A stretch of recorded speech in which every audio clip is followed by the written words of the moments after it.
Hi hello welcome to the pepper cooking ചാനലിലേക്ക് എല്ലാവർക്കും സ്വാഗതം. ഇന്ന് ഞാൻ വന്നിട്ടുള്ളത് എന്താണെന്നല്ലേ, കറി ഐറ്റം തന്നെ. നമുക്കിന്നൊരു തോരൻ ഉണ്ടാക്കിയാലോ? പലതരത്തിലുള്ള തോരനൊക്കെ നമ്മൾ ചെയ്തിട്ടുമുണ്ട്, കഴിച്ചിട്ടുമുണ്ട്. അപ്പം നമ്മൾ ഇന്ന് ചെയ്യാൻ പോകുന്നത് നമ്മുടെ സാലഡ് വെള്ളരി വെച്ച് ഒരു തോരൻ ചെയ്താലോ? അപ്പോൾ ഇത് ശരീരത്തിന് അറിയാലോ, ശരീരത്തിലെ കൊഴുപ്പിനെയൊക്കെ മാറ്റാനും നമ്മുടെ വണ്ണമൊക്കെ കുറയ്ക്കാനും ഒക്കെ നമ്മൾ ഉപയോഗിക്കുന്ന ഒരു സാധനമാണ്. അതായത് ജലാംശം കൂടുതലുള്ള ഒരു സാധനം കൂടാണ് നമ്മുടെ സാലഡ് വെള്ളരി. അപ്പോൾ നമുക്കിത് വെച്ച് നല്ലൊരു തോരൻ ഉണ്ടാക്കിയെടുത്താലോ? കഴുകി വൃത്തിയാക്കി എടുത്ത സാലഡ് വെള്ളരിയാണ്. ഇതിൽ നമുക്ക് ഇതിൻ്റെ തോലൊന്നും കളയണമെന്നില്ല. പിന്നെ ഇഷ്ടമില്ല എന്നുണ്ടെങ്കിൽ ഒന്നും കളയാം, പക്ഷേ ഇതിൻ്റെ തോലിലൊക്കെ ഗുണമുള്ളതാണ്.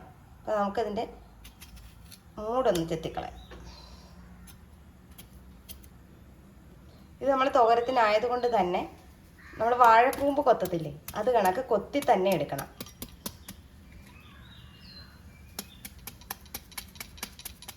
ഇതുപോലെ കൊത്തി എടുത്താൽ മതിയാകും. നമ്മൾ ചോപ്പറിനകത്ത് വെച്ച് വലിക്കുകയൊക്കെ ചെയ്ത് കഴിഞ്ഞാൽ ഒന്നാമതേ ഇത് വാട്ടർ കണ്ടൻ്റ് ഉള്ള സാധനമാണ്, അപ്പോൾ അത് വല്ലാണ്ടായിപ്പോവും. നമ്മൾ കൊത്തി തന്നെ എടുക്കണം. ഇത് കൊത്താൻ ഇച്ചിരി സമയമെടുക്കും, എന്നാലും സാരമില്ല. ഇതിനകത്ത് വേറെ ഒന്നും തന്നെ കളയാനൊന്നുമില്ല. നമുക്ക് ചെറുതായിട്ടൊന്ന് കൊത്തിയെടുക്കാം. അപ്പം നമുക്ക് നമ്മുടെ വെള്ളരിക്ക രണ്ടും ഇതുപോലെ ഒന്ന് കൊത്തി അരിഞ്ഞെടുത്തിട്ട് കാണാം. നമ്മളിവിടെ നമ്മുടെ സാലഡ് വെള്ളരി ചെറുതായിട്ട് കൊത്തി അരിഞ്ഞ് വെച്ചിട്ടുണ്ട്. അപ്പോൾ ഇത് ഇവിടെ ഇരിക്കട്ടെ. നമുക്കിതിലേക്ക് അരപ്പ് ആദ്യം ഉണ്ടാക്കിയെടുക്കാം. അതായത് നമുക്ക് ശകലം തേങ്ങ മാത്രമേ ഇതിനകത്ത് ചേർക്കാൻ പാടുള്ളൂ, ഒരുപാട് തേങ്ങ ചേർക്കരുത്. അതായത് ഒരു കൈപ്പിടി തേങ്ങ, അതിലേക്ക് ഒരു അര ടീസ്പൂണോളം മഞ്ഞൾപ്പൊടി, ഒരു നുള്ള് ചെറിയ ജീരകം, 2 ചെറിയ പച്ചമുളക്. അതായത് നമ്മുടെ അധികം ഒത്തിരി എരിവില്ലാത്തതാണ് നമ്മുടെ പച്ചമുളക്. ഒരുപാട് എരിവ് നമ്മുടെ തോരത്തിന് ആവശ്യമില്ല. അപ്പം ഇത് എല്ലാം കൂടെ നമുക്കൊന്ന് ക്രഷ് ചെയ്തിട്ട് ഇതുപോലെ ഒന്ന് ചതച്ചെടുക്കുകയാകാവുള്ളൂ.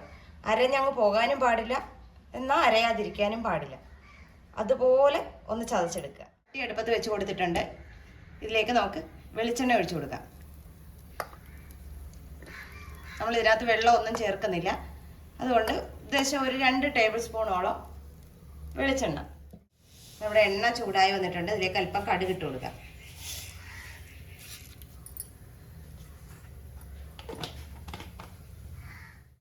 നമ്മുടെ കടുക് ഒന്ന് പൊട്ടി വന്നോട്ടെ.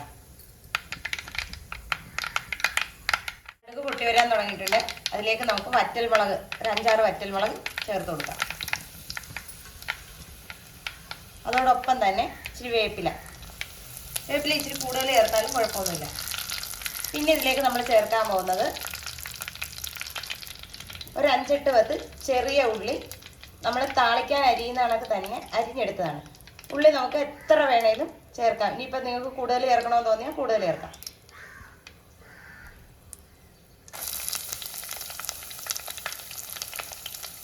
സവോള ചേർക്കണ്ട, സവോള ചേർത്താൽ ഇതിനത്ര ടേസ്റ്റ് ഉണ്ടാവില്ല. ചെറിയ ഉള്ളിയാണ്. ചെറിയ ഉള്ളിയും ചേർത്ത് നന്നായിട്ട് വഴറ്റണം. നമ്മുടെ ഉള്ളി ഒന്ന് സോഫ്റ്റായി കിട്ടണം. ഒരുപാട് ബ്രൗൺ നിറമൊന്നും ആകണ്ട, ഒന്ന് സോഫ്റ്റ് ആയാൽ മതിയാവും. നമ്മുടെ ഉള്ളി ഒന്ന് സോഫ്റ്റ് ആയിട്ടുണ്ട്. നമുക്കിതിലേക്ക് നമ്മുടെ അരപ്പ് ചേർത്ത് കൊടുക്കാം.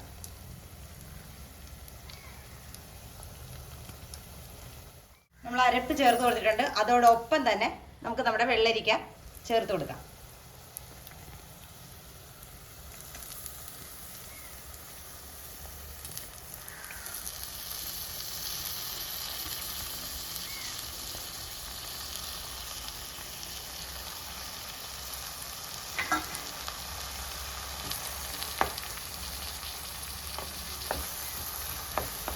അപ്പോൾ നമ്മുടെ താഴെ ചെറിയ ഉള്ളി കിടപ്പുണ്ട്, അതിൻ്റെ മുകളിൽ നമ്മൾ അരപ്പിട്ടു. അരപ്പിന് മുകളിലാണ് നമ്മൾ കൊത്തിയെടുത്ത നമ്മുടെ സാലഡ് വെള്ളരി ചേർത്ത് കൊടുത്തിരിക്കുന്നത്. ഇനി ഒരു 5 മിനിറ്റ് ഇതൊന്ന് മൂടി വയ്ക്കാം. നല്ലോണം ഒന്ന് ആവി വന്നോട്ടെ. നമുക്കിതൊന്ന് തുറന്ന് നോക്കാം. നല്ലോണം ഒന്ന് ആവി വന്നിട്ടുണ്ട്. നമുക്കിതൊന്ന് ഇളക്കി കൊടുക്കാം.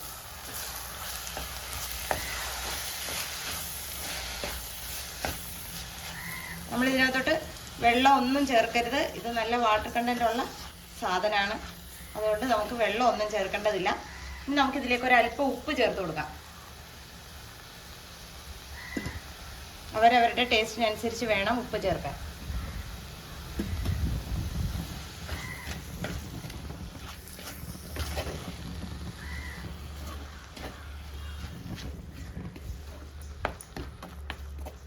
നമുക്കൊന്നുകൂടെ ഒന്ന് തട്ടിപ്പൊത്തി വെച്ച് കൊടുക്കാം.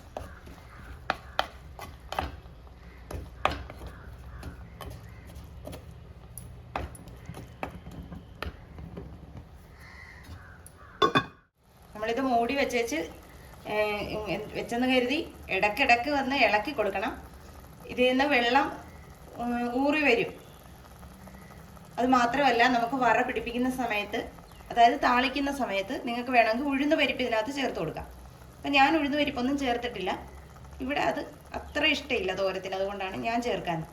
പിന്നെ ഇതിലേക്ക് നമുക്ക് വേണ്ടത് ഒരു പിഞ്ച് ഉലുവാപ്പൊടി, വറുത്ത് പൊടിച്ച ഉലുവ ആണ് നമ്മൾ ചേർക്കേണ്ടത്. കൂടുതൽ ചേർക്കരുത്, ഒരു പിഞ്ച് മാത്രം. അതുപോലെ തന്നെ നമുക്ക് ഇതിൽ നിന്നും ഒരു പിഞ്ച് കുരുമുളക്,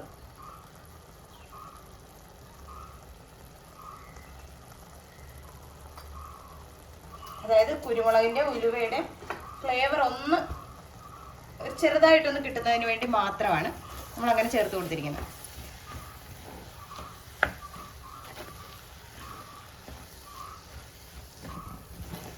ഉഴുന്നൂടെ ചേർക്കുമ്പോഴാണ് അതിന് നല്ല ടേസ്റ്റ് ഇച്ചിരി കൂടെ കൂടുതൽ മുന്നിട്ട് നിൽക്കും. ഇപ്പം അത്രയും ടേസ്റ്റ് എന്ന് പറയാൻ പറ്റില്ല, കാരണം നമ്മൾ ഉഴുന്ന് ചേർത്തില്ലല്ലോ. ഉഴുന്ന് ചേർക്കുന്നതാണ് കുറച്ചുകൂടെ നല്ലത്. പിന്നെ ഇത് ജസ്റ്റ് ഒന്ന് ആവി കയറിയാൽ മതിയാവും. ഒരുപാട് വെള്ളം ഊറി വരാൻ നമ്മൾ നിൽക്കണ്ട. കാരണം ഞാൻ പറഞ്ഞല്ലോ, ഇത് വെന്ത് കഴിഞ്ഞാലും വെള്ളം ഊറിക്കൊണ്ടേയിരിക്കുന്ന ഒരു സംഭവമാണ്. ഇങ്ങനെ നമ്മൾ അത്രയും നേരം ഇട്ട് തോർത്തി എടുക്കാൻ നിൽക്കണം. ഇത് ജസ്റ്റ് ഒന്ന് വെന്താൽ മതി. ഇത്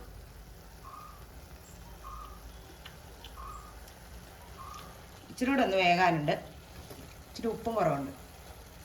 ഇത് രണ്ടും നമുക്ക് നേടണം. നമുക്ക് ഇച്ചിരി ഉപ്പ് ചേർത്ത് കൊടുക്കാം.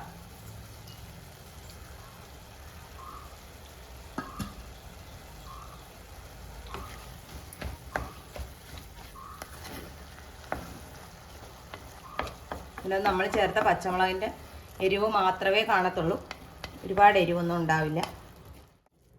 അപ്പോൾ ദേ നമ്മുടെ സാലഡ് വെള്ളരി കൊണ്ടുള്ള തോരൻ ഇവിടെ റെഡി ആയിട്ടുണ്ട്. അപ്പോൾ വീഡിയോ ഇഷ്ടമായാൽ ലൈക്ക് ചെയ്യാനും ഷെയർ ചെയ്യാനും കമൻറ്റ് ചെയ്യാനും മറന്നു പോരുത്. നല്ലൊരു വീഡിയോ ആയിട്ട് കാണുന്നവരെ ടാറ്റാ, ബൈ ബൈ.